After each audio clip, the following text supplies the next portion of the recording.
So I went to USADA's website today. It was updated yesterday, and you're the most tested athlete in the UFC, tied with 2 others.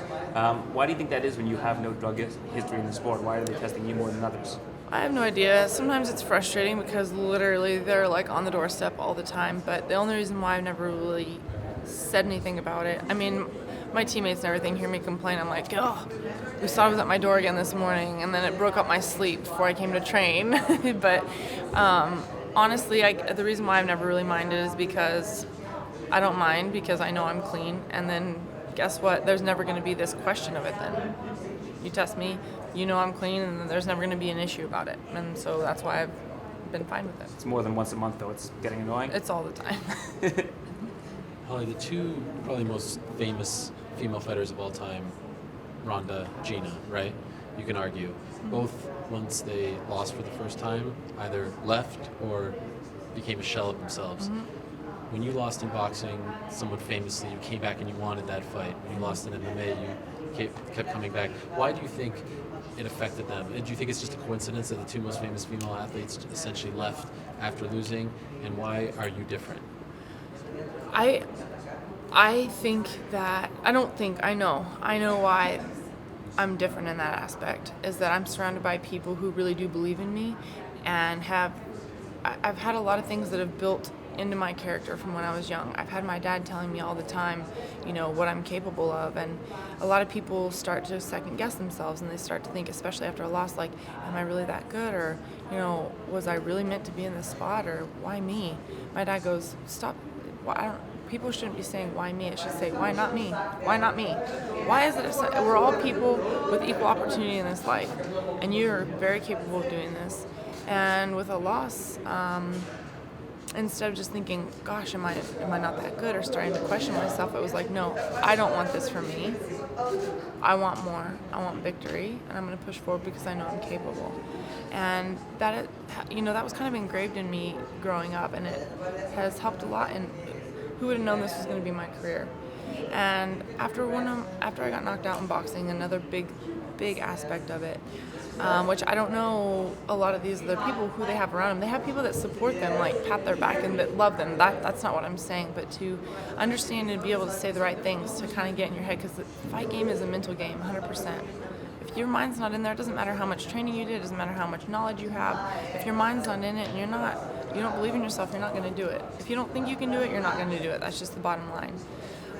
But I know that a really pivotal moment for me was when I got knocked out by Ann Sophie in boxing. It was a brutal knockout. I mean, it was like the whole place got silent. It was like a funeral, And before I even went out for the press conference, I had no time to even really doubt myself.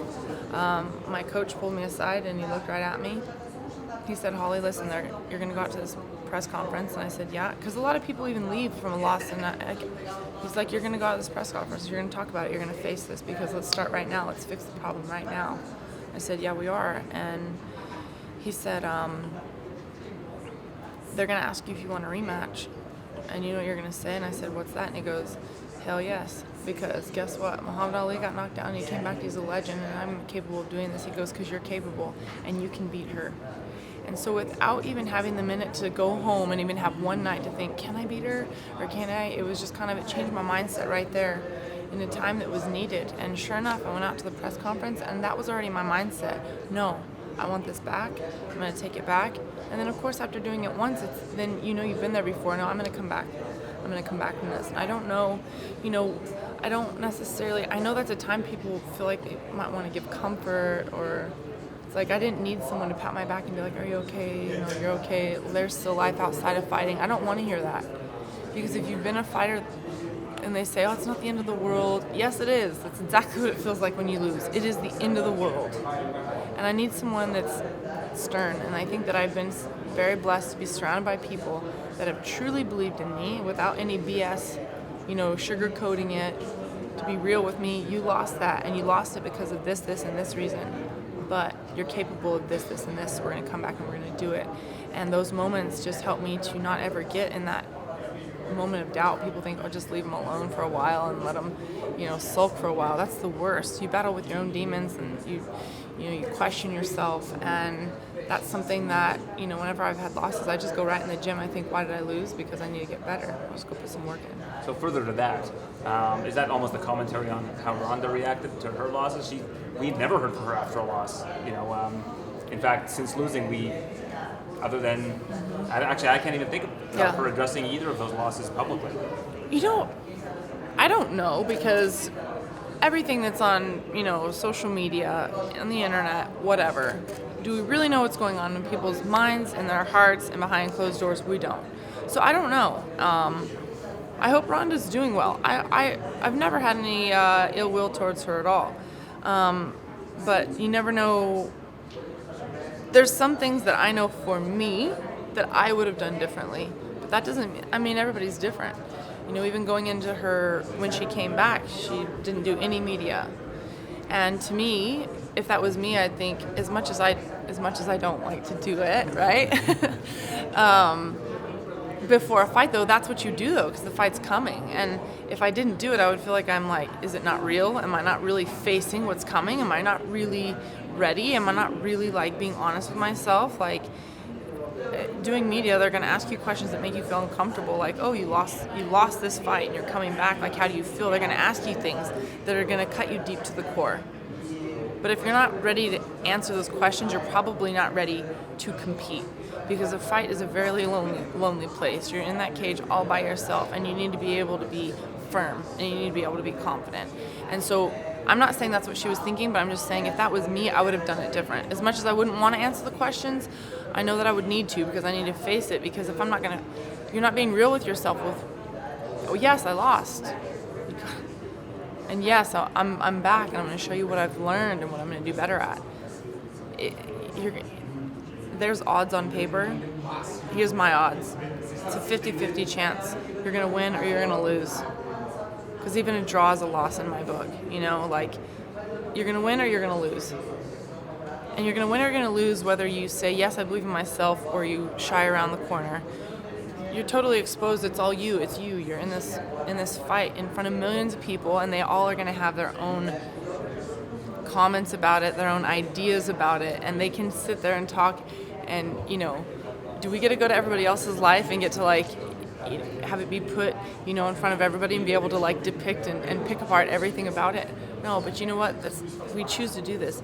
It's what makes a loss devastating, but it's also what makes a win that rewarding, because there's that much on the line, But you just got to face it. You're immensely popular in New Mexico and Albuquerque, specifically. Very few American fighters, I think, have the fan base that you have, as loyal as it is. And so I don't want to compare, New Mexico to, say, Ireland, but Conor McGregor is going through a lot of stuff now where he's like in a fishbowl, where everything he does is scrutinized, and he's going through some stuff. Why have you never sort of stumbled, and have you ever felt suffocating? Have you ever felt like all eyes were on you, and how have you handled? Because the fight game is sort of filled with examples of that, right? Absolutely, and there have been times I've felt very suffocated. I think that a lot of things have helped me be here. I grew up as a preacher's daughter. You have all the eyeballs on you. You kind of can't really say anything to one way or the other.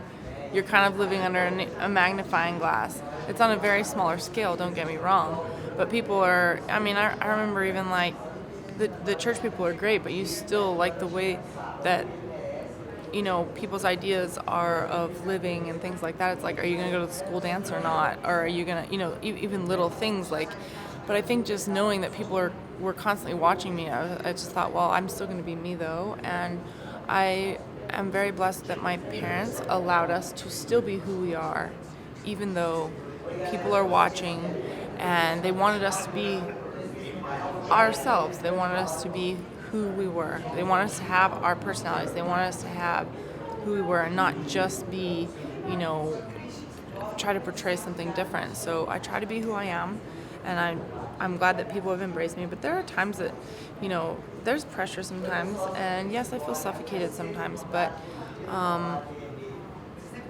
the same people that I feel, those people that are supporting, though, that's also why I was able to even start my career and have fans and have this support. And those very people that actually get so into you are also very much what give you energy and belief in yourself to move and go forward and believe in yourself. And so it kind of comes all together, but it is a lot, and people can get a little overboard with their ideas of things and their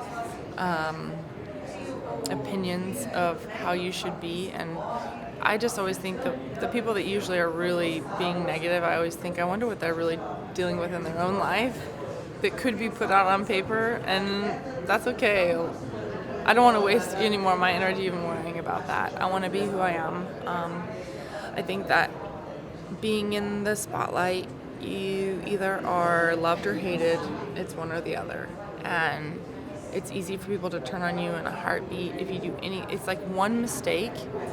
If you're in the if you're in the limelight, one mistake is so blown out, and it looks, the way that people start talking about it, it almost gets bigger and bigger and bigger and bigger. If this is somebody that wasn't in the limelight, that the same thing would happen to. I'm talking in any situation. It's like, oh well, slap on the wrist, you're fine. So I feel like you have to be able to take it, and the way, I guess, bottom line, I think if I wasn't somebody that had made it somewhere, then they wouldn't be talking about it. I would just be the one getting the slap on the wrist. And so the more that's talked about, I just think, you know what, then maybe I'm somebody that they fear. I just hope I don't do anything too messed up and disappoint anybody along the way. I just had one more, if I could. Your agent, Lenny Fresquez, is a very unique character in the sport because you're his only client, and he's an older guy, and he's been around the fight game, but in the boxing world. And I feel like, and this is just me from afar, I mean, even this particular fight, he said it was dead, and then he kind of knew that he had the leverage, and they come back, and you seem to have gone what you wanted. Why do you two work so well together? Why, we've seen fighters who go from manager to manager. You've been with him almost since day one. And why does he seem to be able to get what he wants always when it comes to negotiations with the UFC? Well, I know like 90% of it. The other 10% of it, I don't, I'm not Lenny, but I do know a lot of reasons why we work, and I know a lot of reasons why he's my manager. And some of these reasons are that he has been around the game, and he knows numbers. So when he presents something, he says, listen, this is what the numbers are going to be. This is the dollar figure. This is and he puts a very logical reason behind it. And so I think a lot of people actually hate him because it's hard to reason with him. It's hard to try and get what they want because he's just going to say, well, here's the facts and this is what it's going to be. So I'm not going to let you take advantage of my, I guess I'm not really a client, but Fighter. Right. My fighter. Probably a friend too. Yes, he's my friend. And the other part of that is because I've been with him so long, he does really, really care. I mean, we're close. And so he really is looking out for my best interest. And I think a lot of fighters, he's not looking out for his own dollar, he's looking out for my best interest. And so that's why we click. I respect what he does, and I know he's looking out for me. And I know that a lot of people don't like him, but there's a reason why they probably don't like him, because he's looking out for me. And that's just kind of how it goes. And I don't like that there's probably arguments and fights on my behalf, because that's not my nature. And so I know that that's happening behind the scenes. But I know that it's also because he truly cares about my well-being, and he truly cares about me doing well. This is not what he does for money. I'm his only fighter. This is not what he does for money. He just does it because he's very passionate about it. And he was my promoter for years. Now he's my manager. But he was my promoter for years. And through that time, I saw how much he was fair with me. And being my promoter, he's not my manager, right? He's my promoter. But he would tell me, okay, well, this is my agreement with you. I'll give you this many fights per year. The minimum will be this much. And a lot of people will be like, oh, he's making money on you, or people on the outside. And it's like, listen, I know what other female fighters get paid if you look at the big picture, and I know that he is giving me opportunities I couldn't get anywhere else. So if he's making money off of it, great. I hope he is, because he's also making me money. And I had that appreciation for him. And when I was done, when I kind of didn't want to full-time box, I want to do MMA. He said, well, I'll promote some MMA if you want to. He was behind me 100%. He goes, I don't know the MMA world as much, but I know how to promote the fights. So I'll need a little help from your manager. We can get some fights together. And he believed in me that much to help me even start a whole new career. And that to me was huge. You know, a lot of people think you're going to, you know, at 30, you're going to start a whole new career in MMA when you've already done this in boxing. Yes, that's what I wanted, and he supported it 100%. And then even with that, after the first 2 fights, he said, Holly, I know the ultimate goal is to get to the UFC. I'm not going to be your, so I'm only going to be around as long as you want me to be around. I'm like, Lenny, I don't even know how to negotiate anything without you because you've done everything. Like, I don't want to have to worry about that. I want to still be able to just train. So can you, so that's when he became my manager.